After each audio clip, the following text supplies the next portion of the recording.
G'day, mice. I'm Bogart from Davao City, and joining me today is my fellow Filipino ambassador, Hi there, I'm Cloud Tayag. Glad Tayag from Angeles City, and we're on an expedition to find the best and tastiest Filipino dishes known to man. So what are we waiting for? Let's go! Let's go! This is So Pinoy.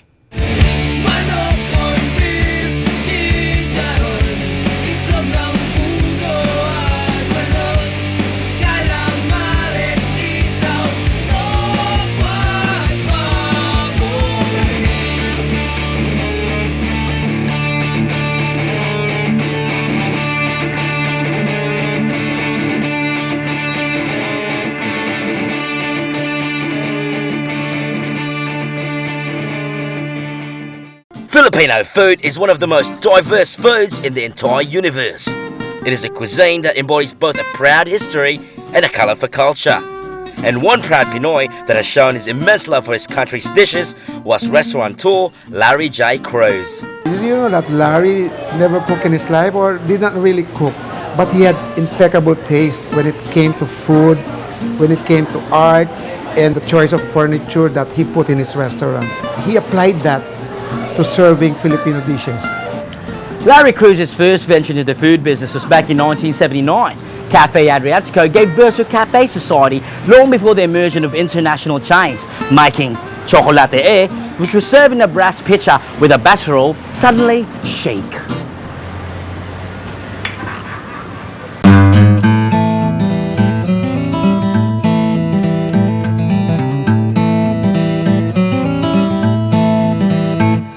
Adobo is basically a cooking technique. There's not one singular adobo dish.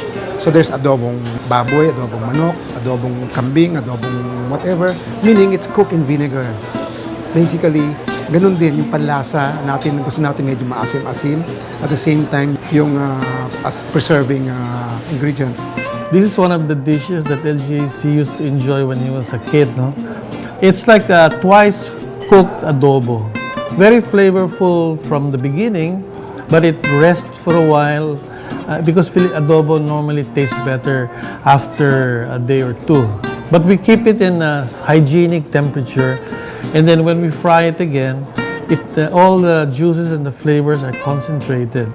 Aside from the tasty adobo, the adobo rice, and that deliciously fresh garlic, it is a rich man's adobo with populist prices. A few years after opening Cafe Adriatico, Larry Cruz opened what is considered by many to be the first full-fledged fine dining restaurant in the Philippines, Piso Remedios.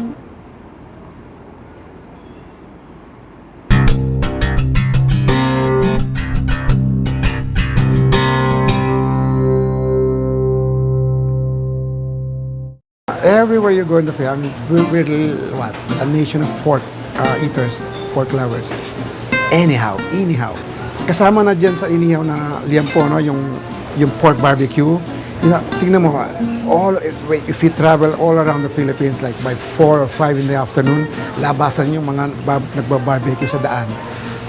It's a national, you can say, pastime. We love grilled meats. Well, inihaw na liempo is special primarily because, first of all, it's cooked in charcoal. So that imparts a special charcoal smell. Aside from that, we also have nice spices and, the calamansi, and the rest is a secret. It's a typical inihaw na liempo, but with a nice smoky flavor and complemented by our special homemade achara. Before his passing in 2008, Larry J. Cruz conceptualized a restaurant in honor of his mother, Felicidad de Jesus. This eventually became what we now know as Feli J's Kitchen.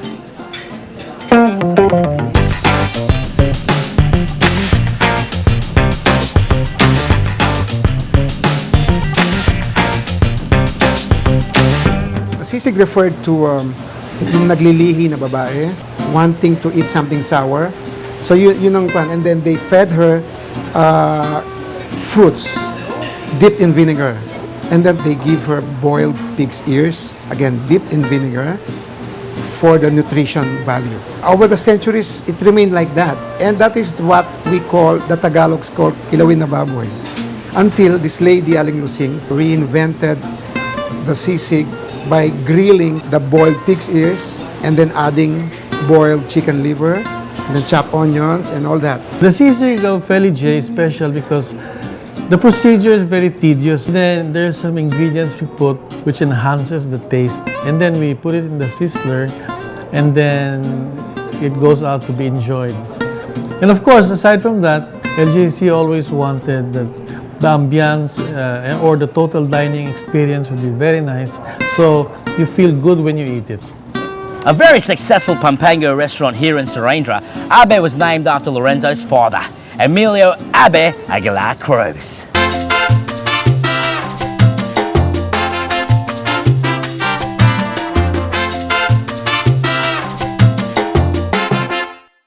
The biringhe, this is a Pampango dish, Pampango and Bulacan.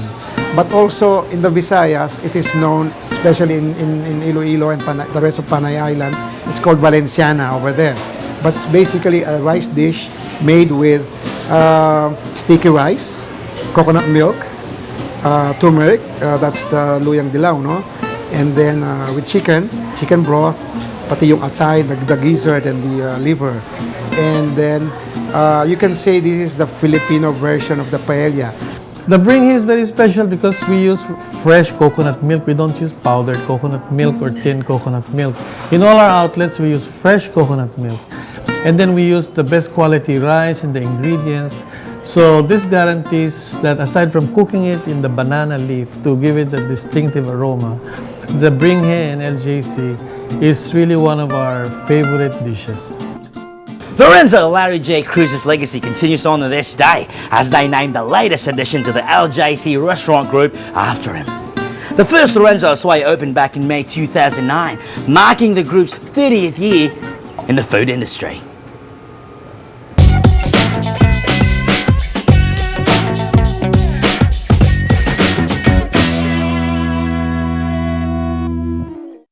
Supposedly, one establishment claims to have invented that.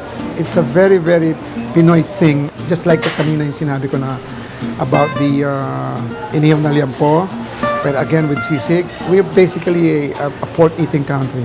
The Knockout Knuckles is one of the most innovative LJC dishes. He adds a special sauce composed of freshly sauteed garlic with some olive oil and some spices. So he innovated by putting the garlic, and then it's now one of our favorites, especially like if you eat it with rice. It's very flavorful, and you don't really have to rely anymore on the vinegar sauce with the soy sauce because by itself it's truly delicious. Larry created the ambience, made the presentation a lot nicer, and we can say we take pride now to eat out, to bring foreigners, to introduce them to Filipino cuisine. There's so much to discover. You have to come here and eat and discover for yourself. Like, dapat matikman mo yung actual luto. Tama, dapat ka naiyak. It's so beautiful. You're inspired by food.